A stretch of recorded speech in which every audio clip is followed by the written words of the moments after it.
Tomoshabinlar orasida nihoyatda ommalashib ketgan va hali hanuz qiziqish bilan tomosha qilinayotgan muhtasham yuz yil yulduzlarining kiyinish uslubi pardozi albatta tomoshabinlarga qiziq.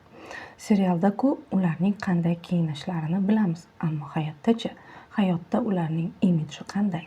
Bu haqda roligimizda bilib olasiz. Sulton Sulaymonning mash'um muhabbati. Xurram eng takabbur va hukmfarmo erkakni ham maftun qilishga qodir.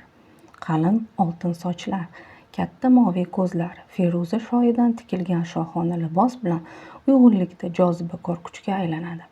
Bunday kuchga hamma ham qarshi turolmaydi. Ammo hayotda bu rol ijrochisi Maryam Uzerli liboslarga alohida o'ta muhim bir narsadek qaramaydi. U kiyimlariga nemislarcha aniqlik bilan yondashadi.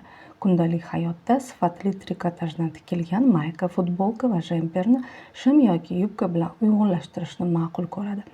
Bo'yi ancha baland bo'lgan Maryam kiyimlarida ko'ndalang, chiziqli va boshqa kattalashtiruvchi rasmlardan qochmaydi. Ammo keyingi paytlarda uni uzun ko'ylakda va bashang liboslarda ko'proq uchratishyapti. Kiyim bu shunchaki mato parchasi, deydi Maryam.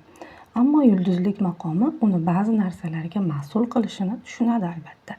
Meni kundalik kiyimda suratga olib, buni dahshat deb yozishni tan oladi aktrisa.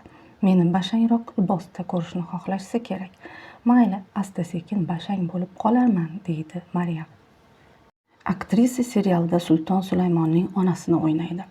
Yoshiga ko'ra bu rol mos kelishiga qaramay, grimchilar uni qaritish uchun ancha harakat qilishdi. Chunki chehra hayotda ancha yosh ko'rinadi.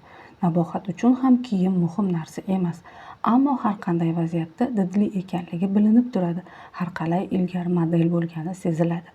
Chehra 15 yoshida Turkiya go'zali tanlovida g'olib bo'lgan. Shundan so'ng qarshisida model va fotomodel bo'lish uchun eshiklar ochilgan. 1960-yillarda esa kinoda suratga tusha boshlagan. Yoshligida Nabohat bashang, romantik soch turmaklarini, gajaklarini baland qilib yurishni yoqtirardi. Kiyinishda esa yevropacha uslubni ma'qul ko'rardi. O'sha davrdagi suratlarda uni Jacqueline Kennedy uslubidagi kostyumlarda va urfdagi liboslarda ko'rish mumkin.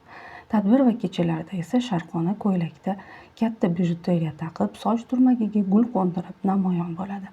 Chehra qomatini juda yaxshi saqlagan. Tashqi qiyofasining barcha afzalliklarini biladi. Shuning uchun kundalik hayotda doim o'ziga mos kiyimlarni tanlaydi. Odatda oq kofta va jinsi kiyishni ma'qul ko'radi. Ba'zan esa charm shim kiyishi ham mumkin. Uyda trikotaj liboslar to'plami unga erkinlik bag'ishlaydi. Volida Sultonning hayotdagi uslubi ana shunday. Hadicha rolini o'ynagan aktrisa nafosat timsoli. U ham ilgari model bo'lgan. Nozik, oq suyaklardek nafis Salmaga ko'p kiyimlar yarashadi. Aktrisa moda olamini e'tibor bilan kuzatadi, lekin kundalik hayotda oddiylik va orastalikni ma'qul ko'radi. U ko'plab mashhur brendlarning liboslarini yoqtirishini tan oladi.